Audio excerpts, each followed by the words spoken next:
ನನ್ನ ಹೆಸರು ಮಾಲಾ ಅಂತ. ನಾನು ಮಾಗಡಿ ರೋಡಿಂದ ಬರ್ತಾಯಿದ್ದೀನಿ. ಒಂದು ವರ್ಷದಿಂದ ನನಗೆ ಈ ಕಾಲು ನಡೆಯೋಕ್ಕಾಗ್ತಾ ಇರಲಿಲ್ಲ, ಕೈ ಎರಡೂ ಎತ್ತೋಕ್ಕಾಗ್ತಾ ಇರಲಿಲ್ಲ. ತುಂಬ ಪ್ರಾಬ್ಲಮ್ ಆಗಿತ್ತು. ಎಲ್ಲ ಹಾಸ್ಪಿಟ್ಲಿಗೆಲ್ಲ ಹೋದೆ, ಎಲ್ಲೂ ನಂಗೆ ಸರಿ ಹೋಗಲಿಲ್ಲ. ಕೈ ನೋವಿಂದ ಒಂದು ಜಗ್ ನೀರು ಹಿಡಿಯೋಕ್ಕೂ ಹೋಗ್ತಾ ಇರಲಿಲ್ಲ, ಅಡುಗೆ ಕೈ ಹಿಂಗೆ ಎತ್ತೋಕ್ಕಾಗ್ತಾ ಇರಲಿಲ್ಲ, ಏನಕ್ಕೂ ಆಗ್ತಾ ಇರಲಿಲ್ಲ. ತುಂಬ ಪ್ರಾಬ್ಲಮ್ ಆಗಿತ್ತು.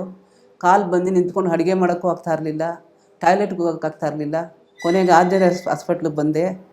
ಟಿ ವಿನಲ್ಲಿ ತೋರಿಸ್ತಾಯಿದ್ರು, ಈ ಥರ ಕಾಲು ಎಲ್ಲ ನಡೆಯೋದಕ್ಕಾಗುತ್ತೆ, ತುಂಬ ಚೆನ್ನಾಗಿ ನೋಡ್ತಾರೆ ಅಂತ. ಅದಕ್ಕೆ ನಾನು ಬಂದೆ. ಇದೊಂದು ಪ್ರಯತ್ನ ಮಾಡೋಣ ಅಂತ ಬಂದೆ. ನಾನು ಬಂದಿದ್ದಕ್ಕೆ 1 ತಿಂಗಳು ಟ್ರೀಟ್ಮೆಂಟ್ ತೊಗೊಂಡೆ. ಈಗ ನನ್ನ ಕೈ ಕಾಲು ನಡೆಯೋಕ್ಕಾಗುತ್ತೆ, ಕೈಯೆಲ್ಲ ಸ್ವಲ್ಪ ಎತ್ತಿ ಆಡ್ಸೋಕ್ಕೆಲ್ಲ ಆಗುತ್ತೆ ಕ್ಲೀನಾಗಿ. ಈಗ ಬಂದು ನಾನು ಅಡುಗೆ ಎಲ್ಲ ಮಾಡ್ತೀನಿ, ಈ ಟಾಯ್ಲೆಟ್ಗೆಲ್ಲ ಮಾಮೂಲಿ ಹೋಗಿ ಬರ್ತೀನಿ. ಸ್ವಲ್ಪ ಎಲ್ಲ ಮಾಮೂಲಿ ಸ್ಟೆಪ್ಪೆಲ್ಲ ಸ್ವಲ್ಪ ಇಳಿತೀನಿ.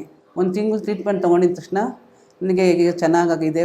ತುಂಬ ಸಂತೋಷವಾಗಿದೆ ನನಗೆ. RJR ಹಾಸ್ಪಿಟ್ಲಿಗೆ ಡಾಕ್ಟರ್ ಸೌಂದರ್ಯ ಮೇಡಮ್ಗೆ ತುಂಬ ನನ್ನ ಧನ್ಯವಾದಗಳು.